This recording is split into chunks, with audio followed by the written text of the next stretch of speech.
Jaya Gopi Jana Vallabha Jaya Girivaradhari Jaya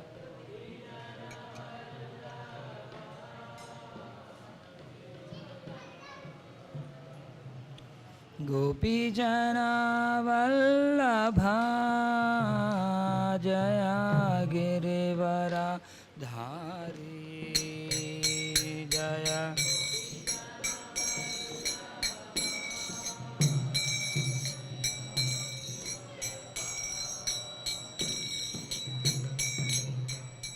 Yashodanandana Braja Janaranjana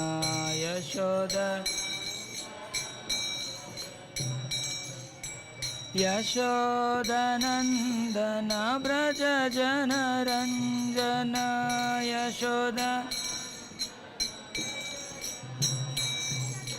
Yashodanandana Braja Janaranjana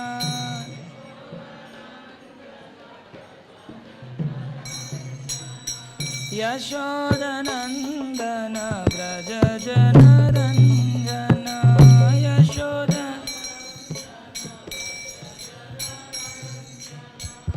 Yamuna Tira Vanachari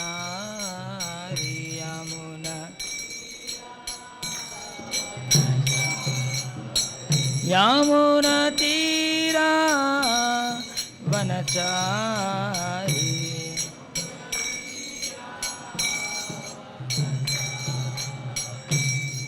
Jaya Radha Madhava Jaya Kunja Bihari Jaya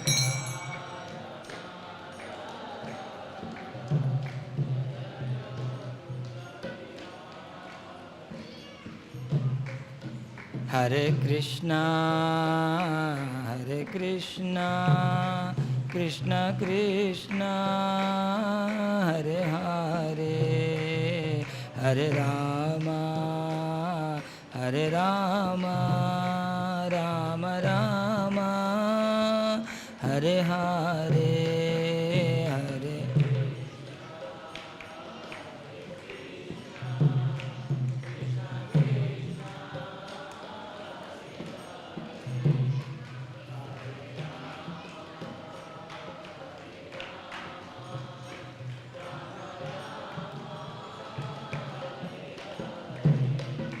Hare Krishna Krishna Krishna Hare Hare Hare Rama Rama Rama Hare Hare Hare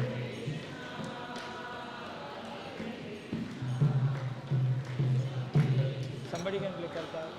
Prabhu karta. Hare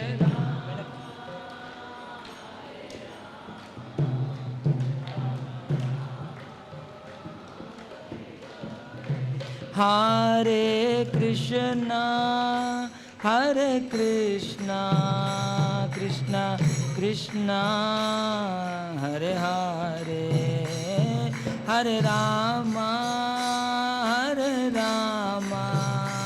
Rama Rama Hare Hare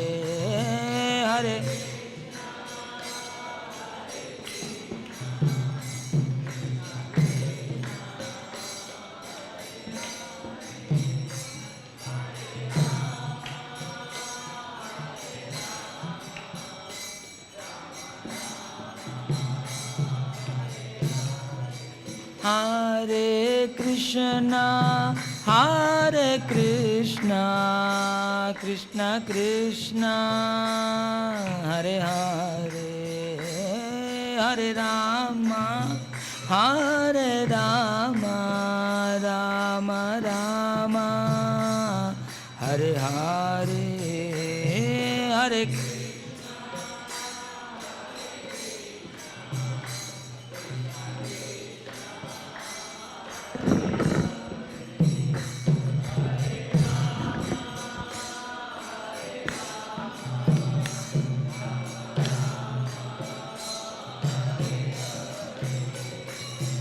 Hare Krishna, Krishna Krishna, Hare Hare, Hare Rama, Rama Rama, Hare Hare, Hare.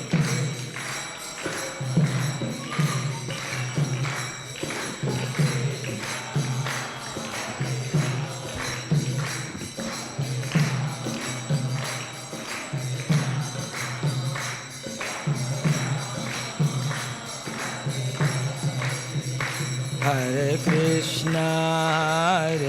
Krishna, Krishna Krishna, Hare Hare, Hare Rama,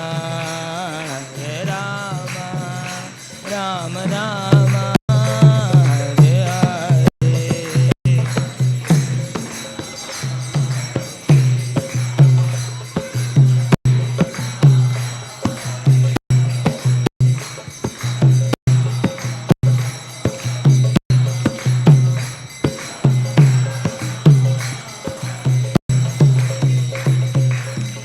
Krishna, Krishna Krishna, Hare Hare, Hare Ram, Ram Ram, Hare Hare.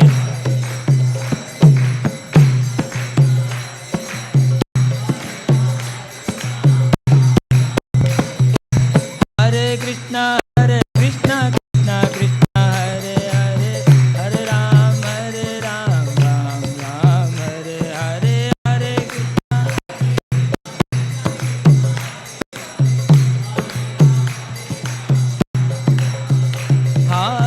Hare Krishna. Hare Krishna, Krishna Krishna, Hare Hare, Hare Ram, Ram Hare Hare. Hare Krishna,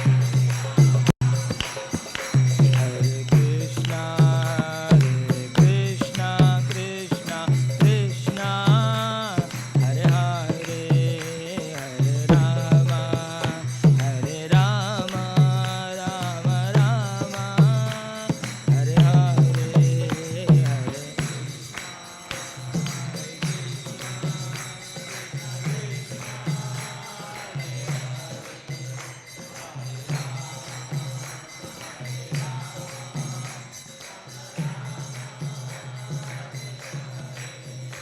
Hare Krishna, Krishna Krishna, Hare Hare, Hare Rama, Rama Rama, Hare Hare, Hare.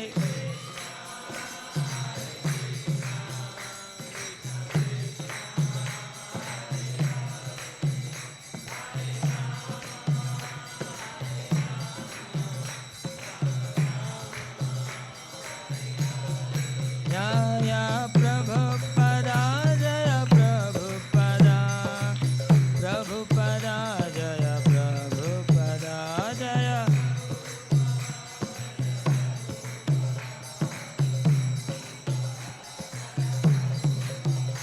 Jaya Jaya Prabhupada,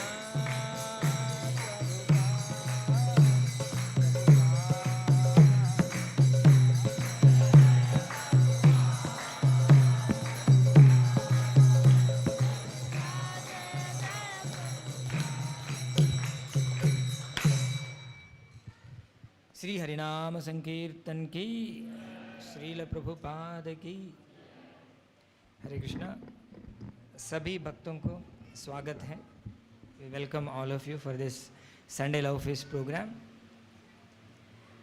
How many of you were there in the last class? Last class, Hare Krishna Mataji. Very few, huh?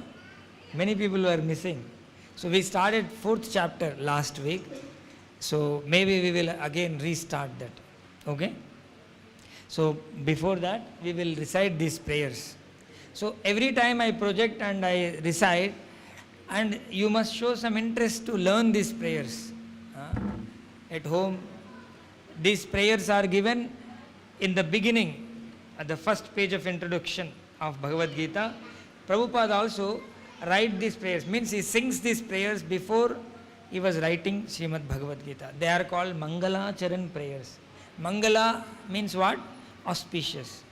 So we are invoking auspiciousness in our learning process. Okay? So anytime, we can sing these prayers before reading Bhagavad Gita, before taking the class, before hearing the class. So we are actually, auspiciousness comes when we pray to Krishna, when we pray to Guru. So these are the prayers you all can learn. Om Ajnanatimirandhasya Gnananjana Shalakaya. One second, please.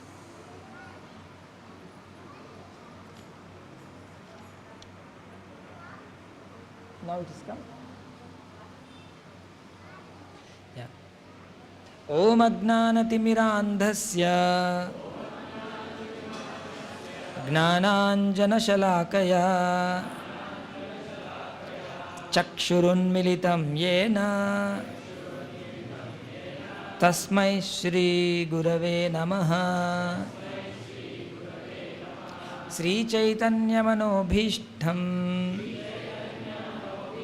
Sthapitam Yena Bhutale Swayam Rupa Kada Mahyam Dadati Swapadantikam Vandeham Shri Guru Shri Yutapada Kamalam Shri Gurun Vaishnavamscha Shri Rupam Sagrajatam Sahagana Raghunathanvitam Tam Sajivam Sadvaitam Savadhutam Parijana Sahitam Krishna Chaitanya Devam Shri Radha Krishna Padan Sahagana Lalita Shri Vishakhanvitamscha He Krishna Karuna Sindho Dina Bandho Jagatpate Gopesha Gopika Kanta Radha Kanta Namostute Tapta Kanchana Gaurangi Radhe Vrindavaneshwari Vrishabhanusute Devi Pranamami Haripriye Vancha Kalpatarubhyascha Kripa Sindhubhya Evacha Patitanam Pavanebhyo Vaishnavebhyo Namo Namah Vaishnavebhyo Namo Namah. So Namaha is missing there. Nama Om Vishnu Padaya Krishna Preshtaya Bhutale Srimate Bhakti Vedanta Swami Niti Namine Namaste Saraswate Deve Gauravani Pracharine Nirvishesha Shunyavadi Paschatya Deshatarine Jai Sri Krishna Chaitanya Prabhu Nityananda Shri Advaita Gadadhara Sri Vasadi Gaura भक्त वृंदा।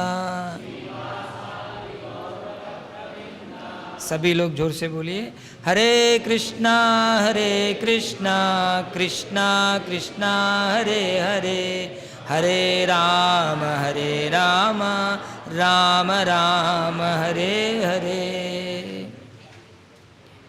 मूकं करोति वाचालं पंगुं लंघयते गिरिं यत्कृपातमहं वन्दे श्रीगुरुं दीनतारिणं परमानन्दमाधवं श्रीचैतन्यमीश्वरम्। हरे Krishna.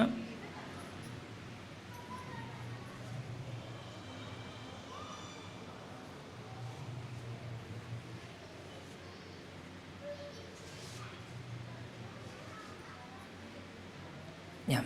So we will go to the 4th chapter of Gita.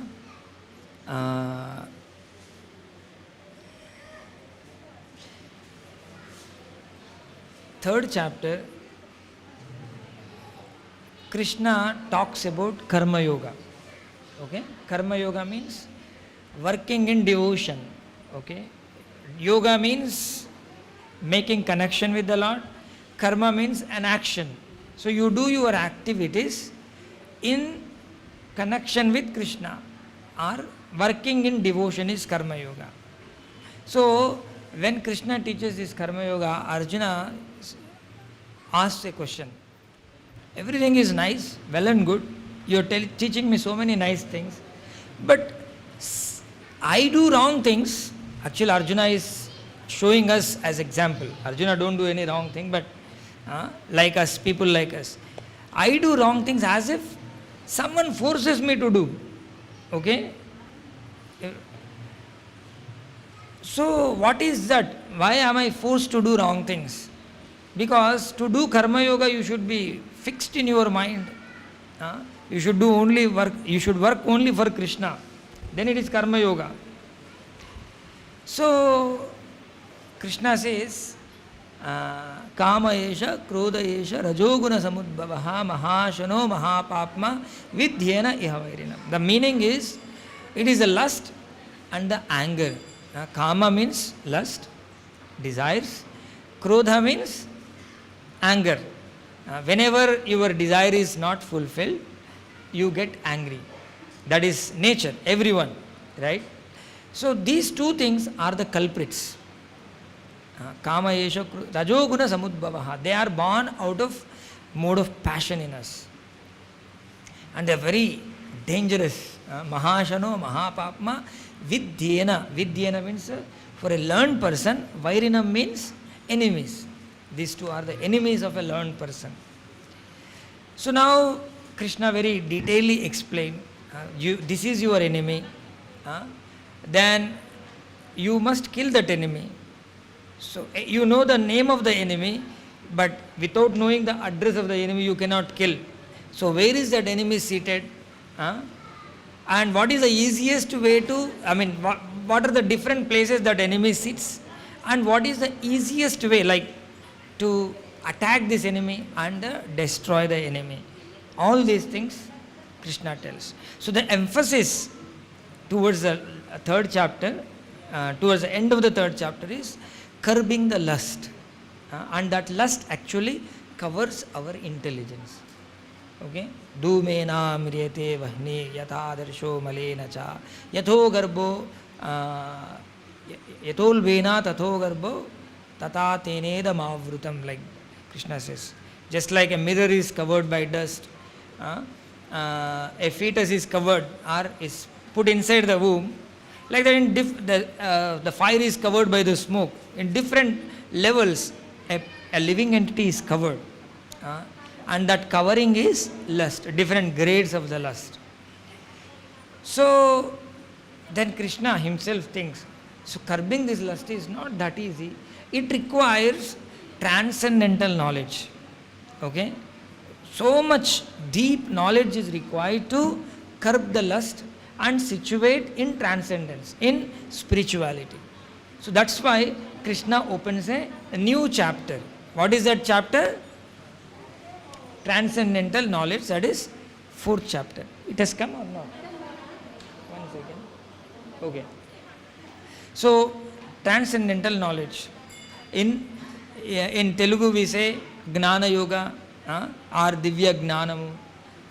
So this knowledge is very essential, and Krishna tells very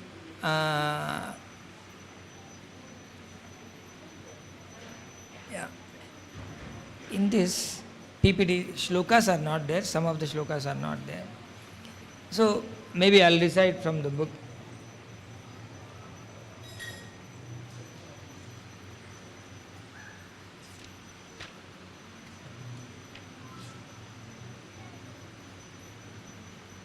Yeah.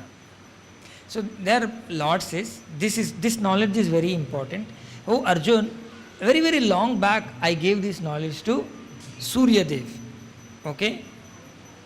Imam vivasvate, Sri Bhagavan uvacha, imam vivasvate yogam proktavan aham avyayam vivaswan manave praha manurikshvaka ve bravid. Means I have given this knowledge to whom? Vivaswan. Vivaswan means sun god. And then sun god has given this knowledge to his son Manu. And Manu, actually sun god's name is Vivaswan. His son's name is Vaivasvata. Vaivasvata Manu is his son. So Vaivasvata Manu has received this knowledge from Vivaswan. And then in his, somebody can ask them to not to play. Just tell. So Manu has given this knowledge, transferred this knowledge to Ikshvaku. Who is Ikshvaku? You all know? Ikshvaku कौन है? इक्ष्वाक वंश का एक राजा दशरथ जिनका नाम. ये गाना याद है? सो दशरथ का वंश में बहुत आगे आता है इक्ष्वाकु महाराज. So he is the son of Manu to Ikshvaku, and from Ikshvaku this knowledge is transferred from generation to generation, from one generation to next generation. It is transferred very purely, without any contamination. So in the parampara system, you all can recite this. Evam parampara praptam imam rajarshayo viduhu sakale neha mahata yogo nashtah parantapa. So in the parampara system, parampara means, when we say parampara, there is a connection between this link to the previous link and the previous link to that previous link, like that. So the beginning, it has begun from Krishna, and then it is coming in the parampara system. So in those days it is passing through the Rajarshis. Okay, the kings were also like, actually they were also like rishis. So quite often we are all scared for the kingdom. Kingdom means we think only tyrannical kings will be there, dictators will be there. But if a dictator is good, he is establishing the dharma, disciplining the people and ensuring that the people are walking in the right path, such kings are required. And these days our rajas are all mostly corrupt. If he is not corrupt, he cannot actually go there. So much of corrupt system we have developed. Actually we have not developed. We are all innocent people. We are sitting at home. Somebody has developed and they said, this is the system, the best system. We didn't have any option. So, but we have an option at least to point out the wrong, at least for ourselves, not for them. But we also think, oh, democracy is the best. But actually it is not democracy, it is being run by the demons. So it should be demonocracy. So it's not good. But those days the kings were like Rajarshis. They were always under the guidance of the rishis. And they themselves will be like rishis. But Krishna says, Sakalene hamata. Kala means time. Sa Kala means long duration of time. Sakalene hamahata. Mahata means great actually.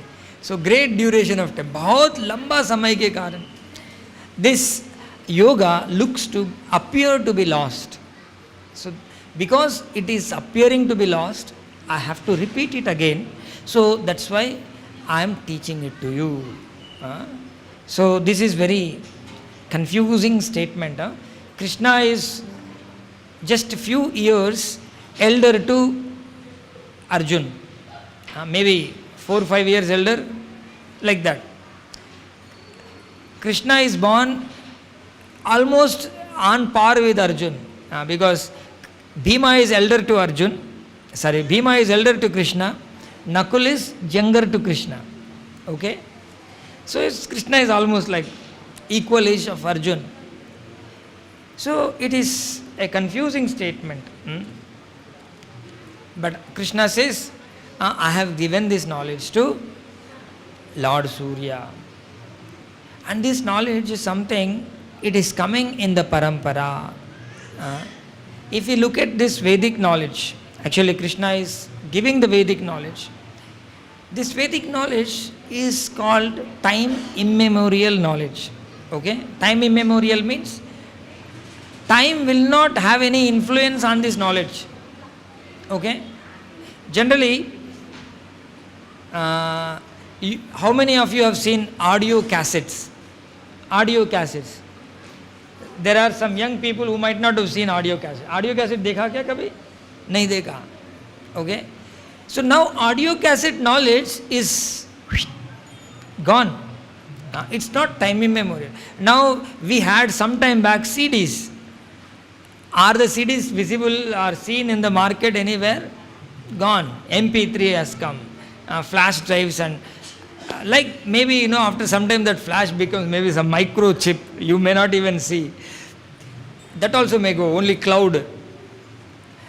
So this knowledge will keep updating and changing. And after that we don't require that old knowledge, or we may say this is wrong knowledge. Like some time back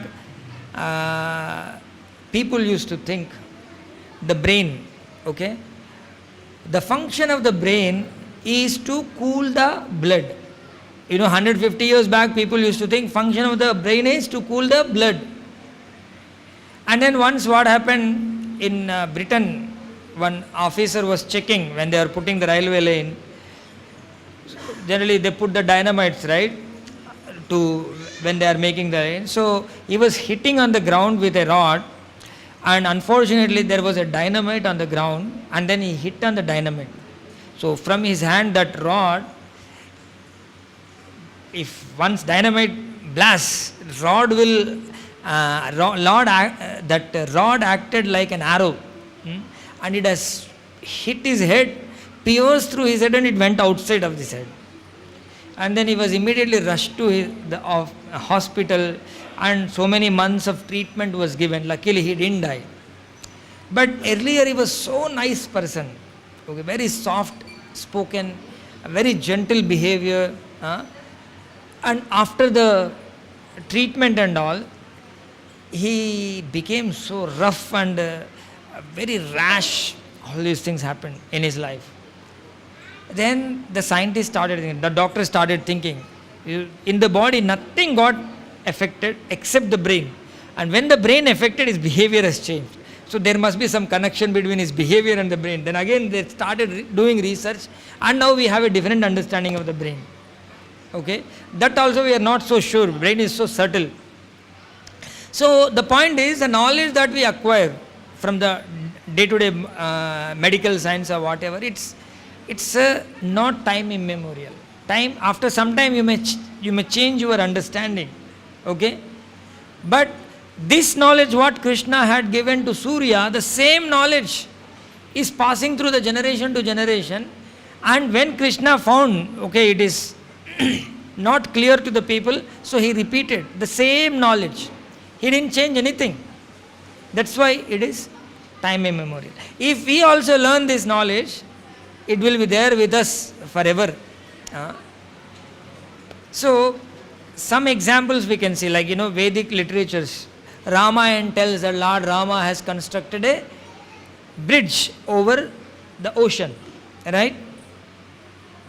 And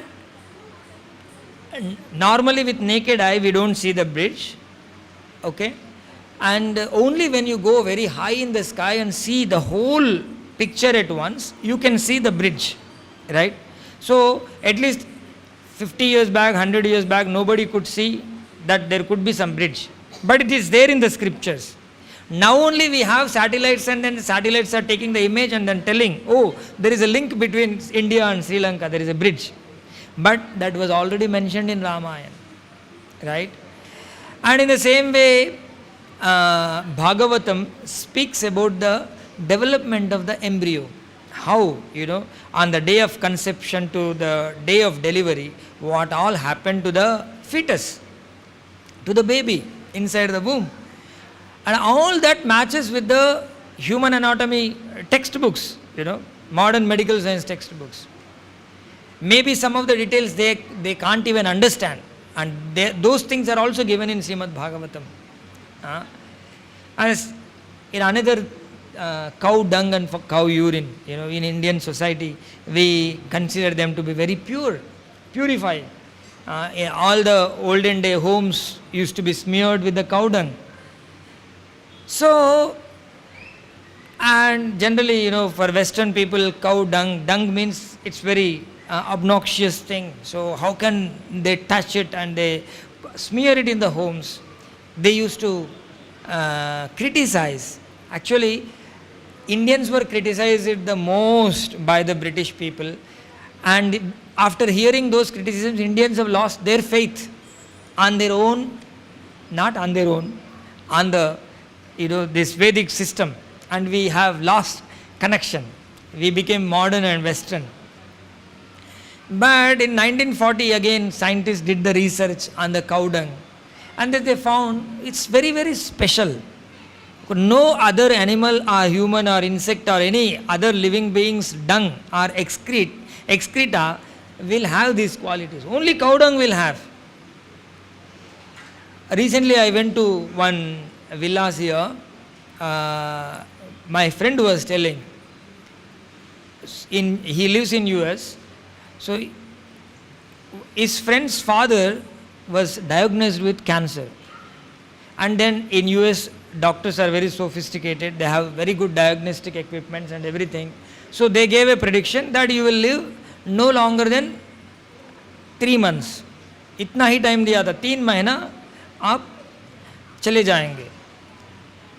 So there was no other option for him, and then someone suggested him, my dear sir, if you drink every day black cow's urine, okay, one particular breed black cow's urine, you can get cured of this cancer disease. Immediately he took the flight, came to India, he purchased that particular breed black cow, and then he kept it in his home and he started drinking the cow urine, and after some time there were no traces of cancer. Still is alive. This is what my friend, I didn't see him personally, but my friend was telling him. He is very close friend's father. So in the Ayurvedic medicine, almost all medicines we use cow urine. Who taught this? Vedas only are telling, right? That means how Vedas know, and whatever Vedas tell you, I said it is time immemorial. Whatever is applicable 10,000 years back, the same thing will be applicable now also. And that we can see now is. So, in the same way, modern people, you go to Christianity or Islam, they don't have any understanding what a plant is, what an animal is. Is there life in animal? Is there soul in animal or not? There is no understanding. That's why they can freely kill those animals and eat. Unfortunately or fortunately, we can't even cut a tree freely. If we cut a tree from its trunk, it's a sin because you're killing. So we have an understanding. The Vedas give an understanding that the plants are having life. It's not Jagadish Chandra Bose has proven. Scientifically he has proven. Okay, by using the scientific methodology, he has proven to the other scientists that the plants are having life. But Vedas tell, What happens to Nalakuvara and Manigriva when they were cursed by Narada Muni? They became plants, and later they became trees, and they were standing for thousands of years there until Krishna delivered them. That means in those plants there was life, and we all believed, and whole society believed that there is life in the plant. But only when it is proven scientifically we believe, otherwise we don't believe. It is their understanding. So this Vedic knowledge is infallible and flawless, apaurushaya we say. Vedic knowledge is apaurushaya. So if we want to learn that knowledge, then we should get this knowledge in the parampara. Otherwise what happens? People may present it wrongly. Have you ever played? Somebody can tell them not to play mridanga for some time and during the class. Please. Yeah. Have you ever played a game, the communication game? Generally, people will stand in the line, and then some sentence or some action is given to the first person or last person in that queue, and he will be asked to repeat that to the next person, and the next person learn from this person, and he will pass it on to the next person. Many people would have played this game in the school or the college or in your company. So in that game we realize, when this knowledge is transferred from this place to this place, how much it gets transformed. In the end, actually, there won't be any connection between the first person and the last person. You all experience this? Why it happens so? Why this happens? They do not learn properly, right? They do not learn properly, and they put their mind into it, and then they will repeat it. Okay? Whatever he has understood, whatever is understood by the first person is not taken into consideration. Whatever I learned, I will just repeat. And then it undergoes the transformation. So many places, Bhagavad Gita is taught, but I teach you Bhagavad Gita, but you never give any importance to me. You learn from me maybe, but you take it as you wish. And then you teach your Bhagavad Gita. And then that person learns, and then he teaches his Bhagavad Gita. That's why we have many Gitas, about 800 different commentaries are there, Bhagavad Gita commentaries in the market, and each one will tell different Gita. Like Balagangadhar Tilak had written Gita Rahasyam, Gnanadev, Sant Gnanadev, he has written his way. Like many people have written in different ways. But are they all teaching the same thing? There is so much difference. Recently I was talking to someone, they read Vinobha Bhave's Bhagavad Gita. They don't read Bhagavad Gita as it is, or maybe some Gita Presa. They were in their organization, they are suggested to read only Vinobha Bhave. And they do not even believe that Krishna. They don't believe in Krishna. They don't put a picture of Krishna anywhere. You should not worship Krishna in the form of a deity. You should not go to the temple like Muslims practically. And they also read Gita, and they choose what is, close to their ideology, and then they choose Vinobha Bhave. I don't know what is there in that Gita. I didn't read. So that is not coming in any parampara.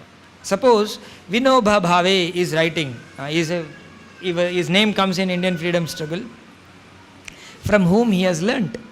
What is the parampara through which he is getting that knowledge to be able to pass it on? When we check that, 99% of the people will not have any parampara. I learned here and there, and then I am learning from the shloka, and I will put my own commentary. Like that many people write. And by learning from them, we will be completely our efforts will be completely foiled.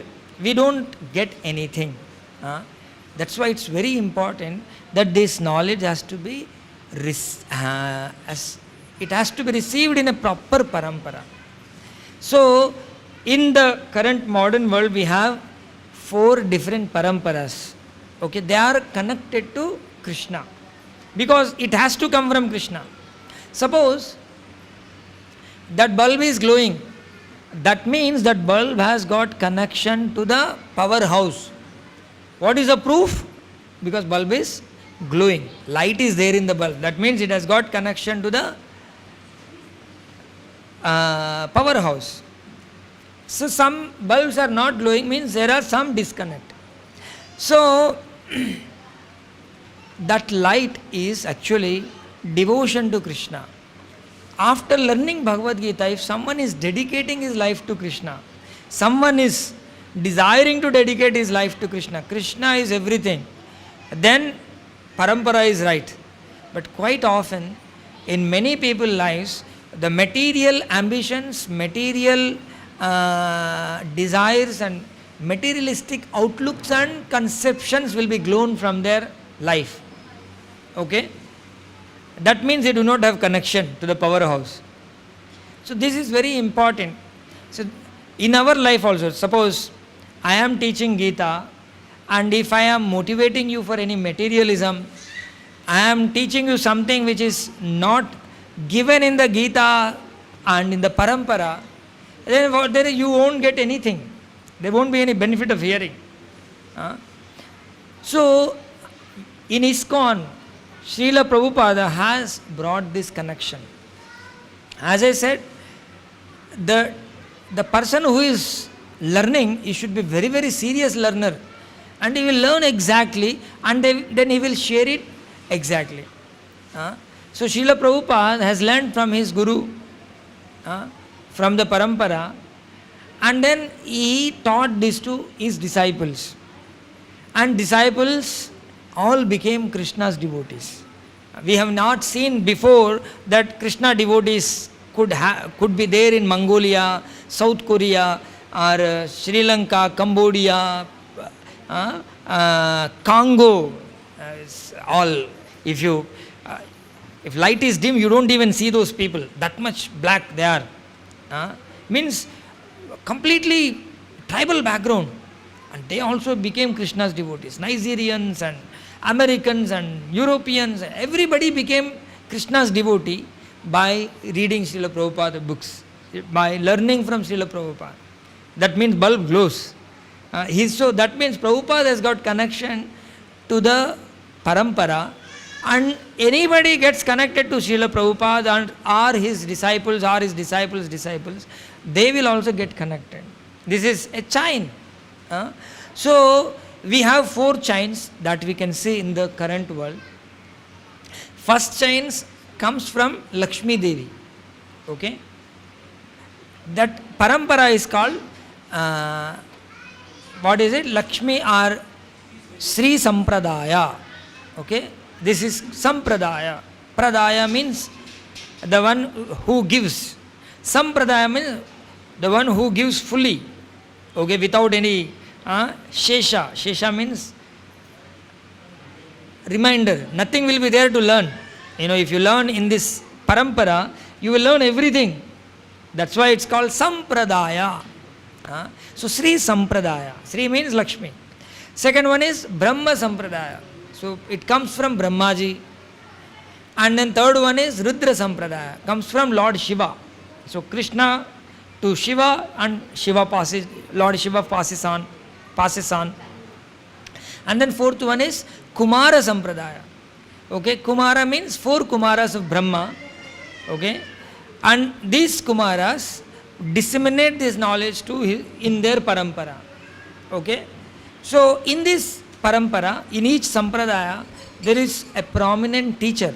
You can say vice chancellor of the university. Each parampara is a university, authorized university. So Sri Sampradaya, the authorized Sampradaya, the vice chancellor is Sripad Ramanujacharya. So he disseminated the knowledge, the Krishna Bhakti, the teachings of Bhagavad Gita, teachings of Bhagavatam. So they wrote so many books extensively and then disseminated the knowledge to the next generations.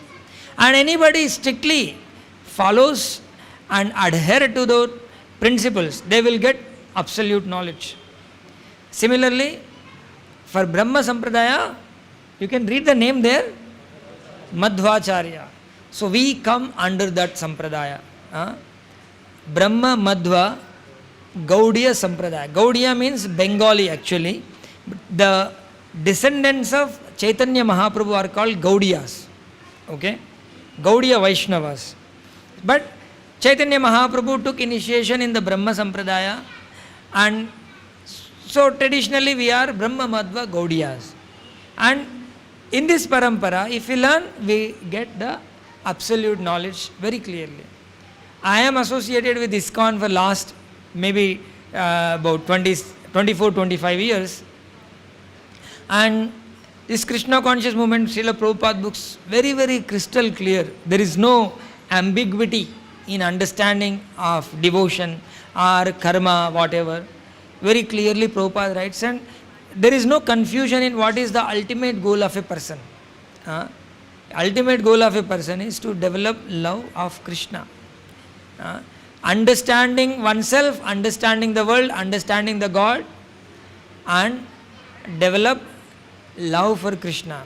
So this is very, very clearly mentioned by Srila Prabhupada, and Prabhupada explains these things through so many scriptures, and the basis of all the books is again Bhagavad Gita. So we get the absolute knowledge. And similarly for Rudra Sampradaya, Sripada Vishnu Swami is the Vice Chancellor, and in that parampara so many acharyas will be there. For example, Vallabhacharya. So many people in Vrindavan follow this Sampradaya, and if they adhere to those teachings, original teachings, they will be perfect. And for Kumara Sampradaya, Nimbarka Swami. So these are the 4 authorized schools. And if we go here and there, then we are so sure that we will go nowhere. Okay? We can read so many books, so many things, but we go nowhere. That's why in many schools, they don't become devotees of Krishna, but they become captured by meditation or Jnana, karma, acha kaam karna hai. Like that, so many things they will teach.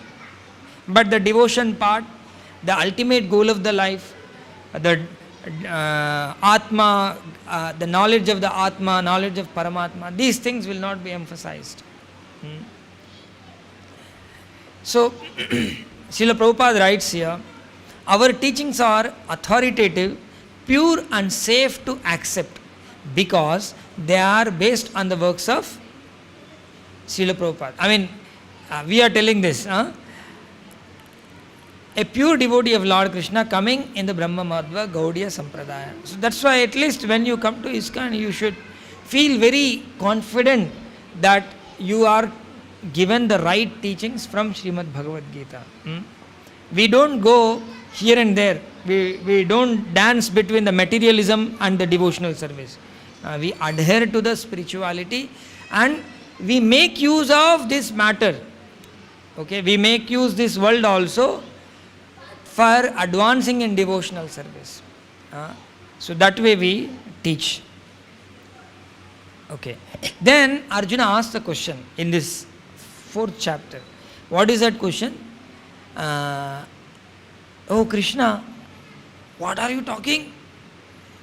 You are just an equal. By age you are equal to me. And how could you teach this knowledge to Sun God? Okay, Sun God. His son is there present now also, so today you can go and teach to Sun God. But Manu was not there now. Vaivasvata Manu was very, very, very, very long ago. Vaivasvata Manu was there. Prabhupada writes the time calculation, like when Vaivasvata Manu was there. Maybe how many lakhs of years back? Very, very big number. So many lakhs of years back, Vaivasvata Manu was there. So how, that means you should have taught this knowledge to Surya that, before Vaivasvata Manu. That must be so many lakhs of years. So how is it possible? Arjuna says this. Aparam bhavato janma param janma vivasvataha khatameta vijaniyam tvamadau proktavaniti.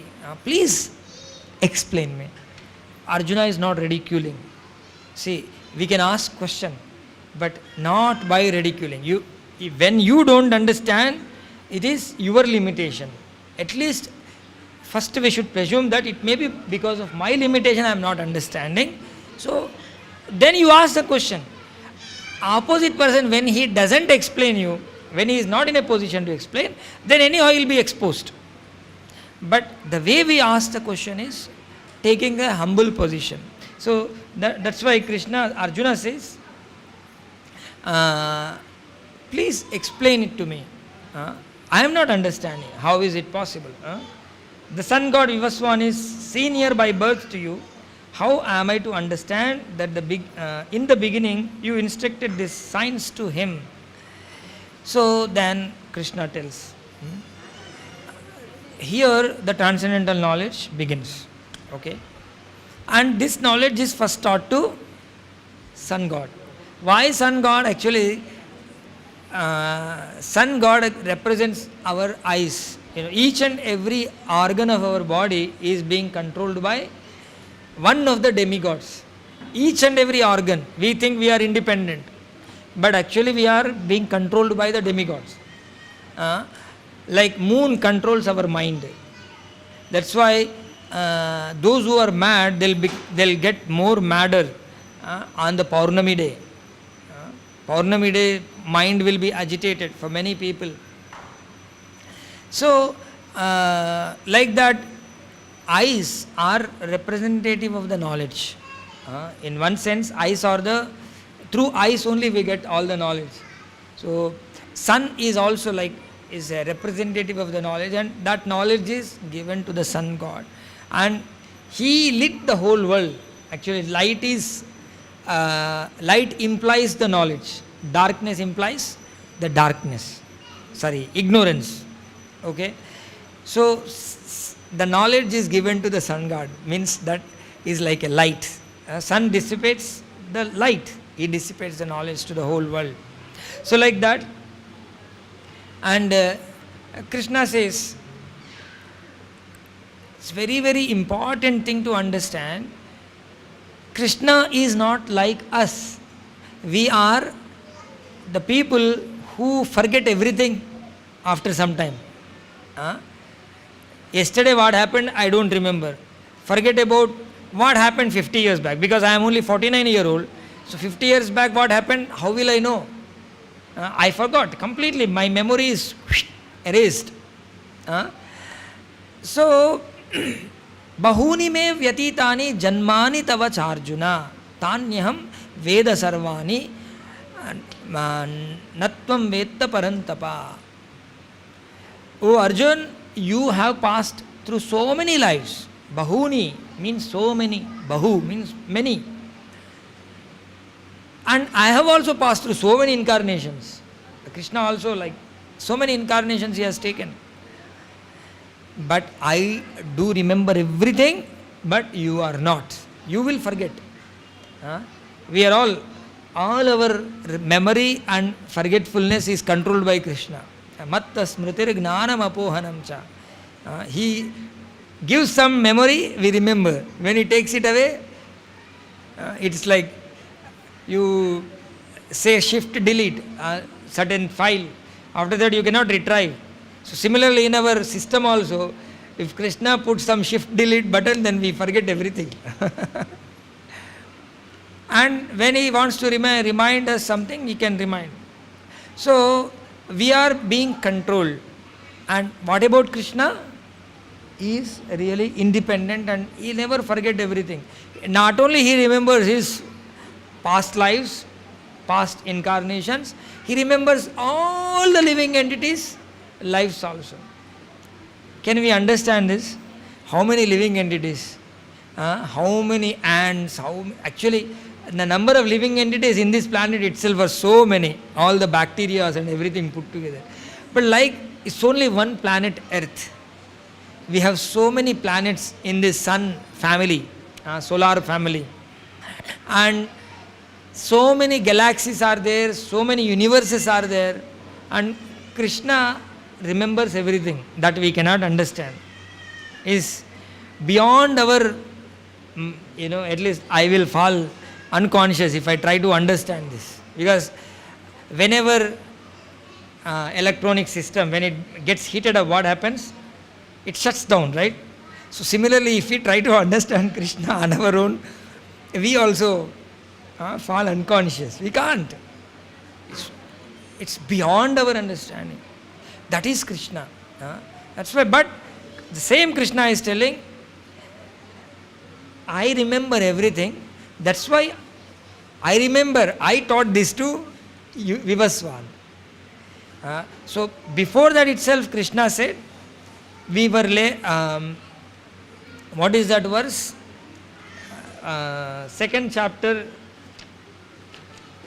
Janadhipa. Natvevaham jatunasam natvam neme janadhipa nachaivana bhavishyama sarve vayamatah param. All these kings and yourself and myself were there before and we will be there later and we are there at present. Okay, that means Krishna was there in the past. So there was no time when Krishna was not present. There was no time any of us were not present. All of us are eternally existing.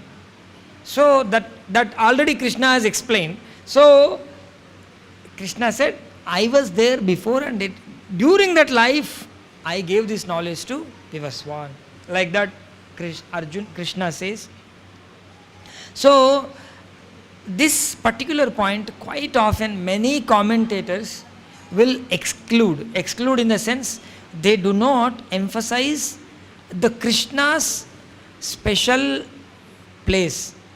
Okay, many people will say everyone is God or all gods are same. You can take any path, ultimately you go to the same God. You all hear these things? सुनते हैं कि ना ये सब? So, but here, no. If you take Bombay train from Hyderabad, you go to Bombay only. You don't expect to go to Nasik or don't expect to go to Kanyakumari. Bombay will go to western direction, you will go to Bombay. If you take Madras train, you don't go to Delhi. Both are opposite direction. But some people say, you can take any path, you can worship any god, you can do anything, but you get the same result. That's why people who drink alcohol, they say, anything is okay, let me drink some alcohol, Like that, people will have misconceptions. So, these misconceptions are very finely broken in this chapter, transcendental knowledge. So, we should learn these things very thoroughly so that our mind will be so clear. Sri Sri Radha Madhav ki, Sri Sri Gaur Nitai ki, Sri Sri Jagannatha Baladeva Subhadra Maharani ki. So we will recite one verse and then we will stop for today. Sri Bhagavan Uvacha Ajopi Sannavyayatma Bhutanam Ishwaropi San Prakritim Swamadhishtaya Sambhavamyatma Mayaya. When you are reciting this, Yam Vaya, you should recite together. It becomes Mya. Sambhavamyatma Mayaya, like that. Okay? So Krishna says in the 6th verse, although I am unborn and my transcendental body never deteriorates, and although I am the Lord of all living entities, I still appear in every millennium by my original transcendental form. Every millennium Krishna appears. And in what form he appears? not with blood, stool, urine and all. He will appear in a transcendental form. Means Divya Rupam is, his Rupam is not normal Rupam, but it is Divya Rupam. So he appears in that form. So why he appears is spoken by him in the next class. Okay? So please come regularly. Whoever gives the lecture, they all connect these verses. So if you come regularly, you can learn a lot through these Sunday classes. How many of you are interested to come regularly? How many of you are coming regularly? Mataji, last several weeks I didn't see you. I wanted to call you actually. Where are you? Please, all of you come regularly, associate. We are all one family, Krishna's family.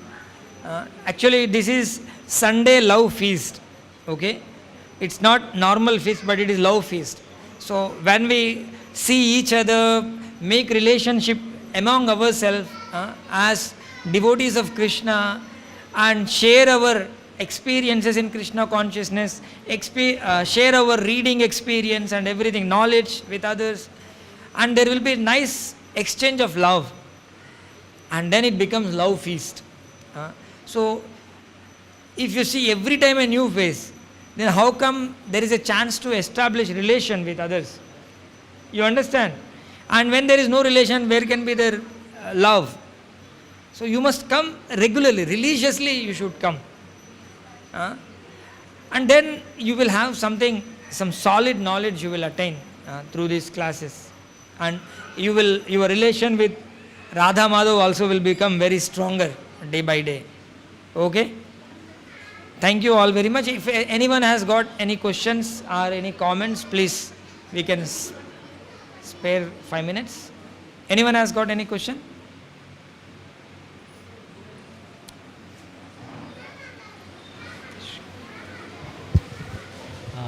So you told Turn it on and put it in front of your mouth.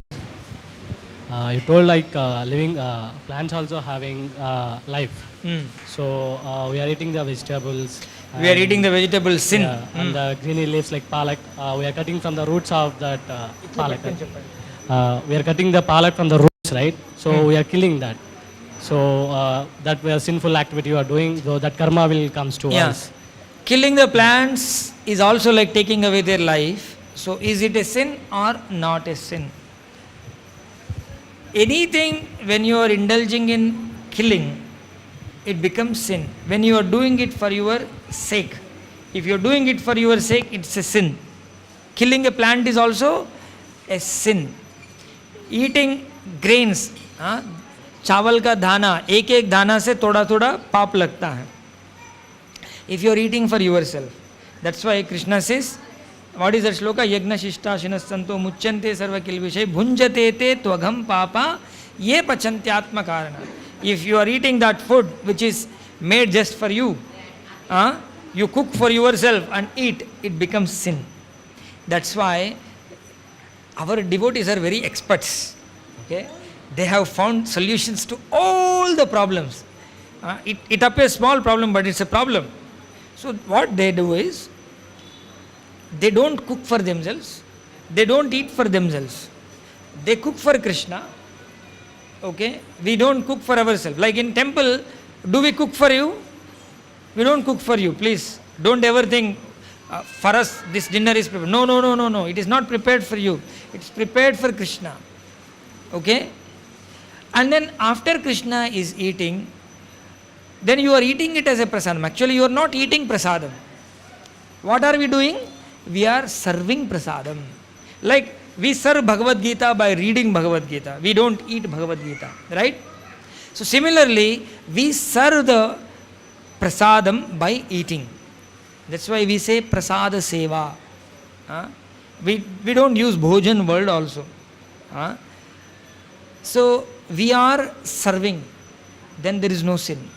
This body is belong to Krishna, and to use this body, you need some energy in the service of Krishna. To use this body in the service of Krishna, you need some energy, and that energy also you are taking by eating Krishna's prasadam, and then you manage. So Krishna says like, Shariram kevalam karma. You do your activities to manage this body, because this body is also an instrument in realizing the Supreme Lord. So then there is no sin. Otherwise, killing the plant is also sin.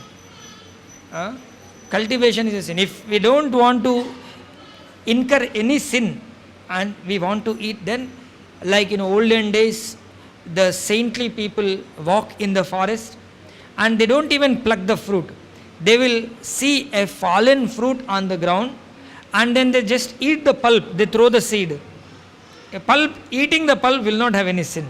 Okay? Eating the dead meat is also not a sin. If some dead cow is there, so you can eat the flesh of the dead cow. No one do it. That's a different thing. But if someone is very much addicted to eating meat, okay, he can wait for the cow to die, for a goat to die. After it dies, then you can take the meat and eat. But people don't do that. They want the hot blood, Rakshasas. So this is very subtle science, and if we follow, we will have great result in our life. Really great result. And imagine when there is no sin in our life, we practically, our consciousness float in the air. Nothing stops us. We become so free. We can go anywhere. Like example is Narada Muni. Narada Muni do not have any gravity. He is not controlled by gravity. He can go to any planet. He just say Narayana, Narayana, next minute he will be in a different planet. And he is no weight. All the weight comes from Kama, Krodha, Lobha, Moha, Mada, Matsarya. Nothing he has. He has only Krishna's name and he travels. He floats. So we can also attain that position by living a sinless life. And Prabhupada has given this way of life to us and we can follow. A wonderful life, daily you get up in the morning and chant Hare Krishna Mahamantra. And then you read Bhagavad Gita, you learn some shlokas, you recite those shlokas, you teach these shlokas to others. It's a wonderful life.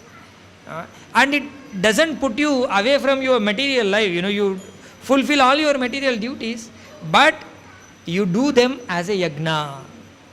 As a yajna, you do all the duties. And life becomes completely transcendental. Yes, Prabhu? Hare Krishna. Anyone has any other question? From Mataji's side? If not, we will end the class now and then you can all stand for the Arati. Granthra Srimad Bhagavad Gita ki, Srila Prabhupada ki, Nitai Gaur Premanande.